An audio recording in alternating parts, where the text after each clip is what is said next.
Hey everyone, my name is Adnan and I'm a developer advocate here at the Cube team. Today I'll be talking about Observable and how to connect Cube to Observable. As Observable, as you can see, it's a new kind of collaborative data notebook, and it's built to uncover new insights and just make it a lot easier to work with data notebooks. It works with both the Cube SQL API and REST API. So let's just jump right in. I'm going to open up a Cube Cloud deployment, and I want to show you the exact query I want to run. So right here, I'm running an orders count, and I'm grouping it by day. So this is the exact data I want to display in Observable as well. Now, let's just jump over to Observable here and create a new blank notebook. Let's go up here, click blank, and go ahead and create.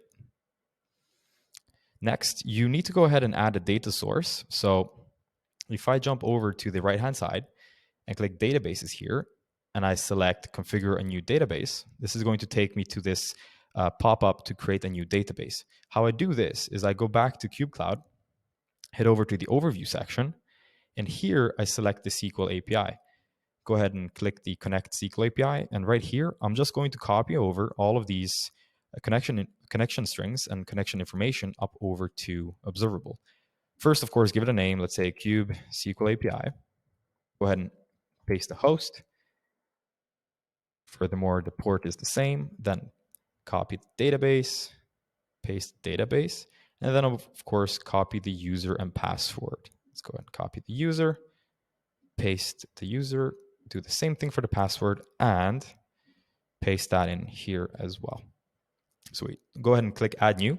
This is going to add in a new database for your notebook to use. So now you can jump back into the notebook, go back to notebooks, and find the one you just created. Awesome. So let's just add a sample query just to confirm it's all working. The way I do that is first jump into the cells here, click database query. Let me select the database. And then from here, I'll select the database I just created. So just click on that one. And here I want to give this a name because I want to reference this data set later on. So let's just give it orders. I'm just going to add a select star from orders right here and run that. So this is going to give us some sample data. It's going to, right here. It's actually working just fine. So our connection to the database, in this sense, Cube Cloud, works absolutely perfectly. Let's just go ahead and add a chart right away. If I go down here and add let's do a bar chart. And here I can plot this data. So I want to get the orders at, I want the x-axis to be created at, I want the y-axis to be count. I'm just going to remove this sort because we don't really need that here. Sweet. If we run this, that's it. Perfect. We're getting a plotted chart based on the data above. Awesome. Now, I do want to add a bit more complexity. I want to show you a bit more complex SQL query you can run. So let's go ahead and add another one. Let's do another database query. Let's call this orders by month. Let's select the Cube SQL API again and just paste this little query in. So this is going to, let's run it first. This is going to group all of the orders by date, and then it's going to count how many orders we have per day of the month, obviously.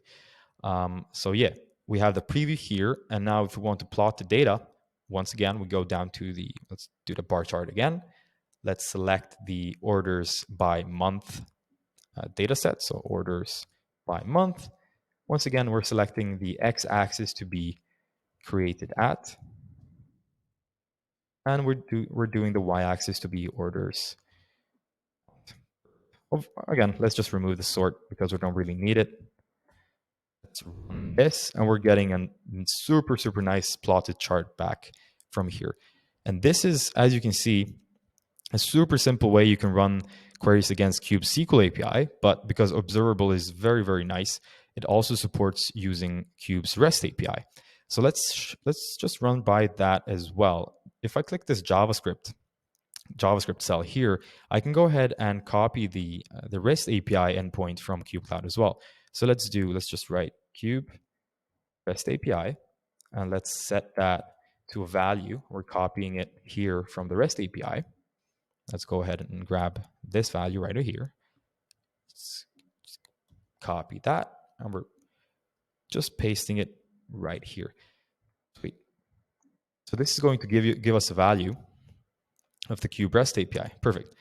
Again, we need to do the same thing for the token. So let's do Cube REST API AWT token. Same thing here. We're copying it from here. And let's just paste it here in the value.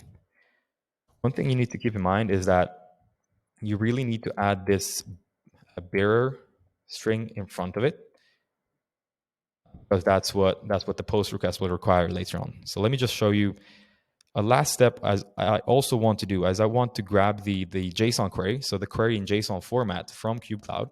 So let's go back here. Let me get the JSON query, copy that to the clipboard, and let me create another variable for that as well. Again, JavaScript, and again, let's do JSON query. This has to be an object literal, so let's create an object literal. Let's also make sure to add a query parameter, and then after the query parameter, we can paste in the JSON query itself. So once we run this, we get the object back for this JSON query. Now we can go ahead and add the post request. Once again, let's do a JavaScript cell, and let's add in this post request. And as you can see here, we're fetching the Cube REST API. Here we're adding the JWT token, and here we're adding the JSON query. We obviously need to run this JSON stringify as well to make sure this is formatted correctly. Awesome. So once we run this, we're getting back proper data. And once again, if you want to create a chart from this, again, do a bar chart. Let's do the orders over time. Again, the x-axis is, we can also check orders created at.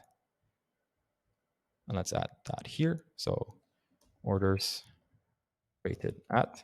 And then the y-axis is orders.count.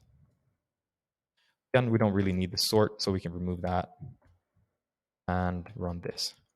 So getting a nice chart rendered here as well.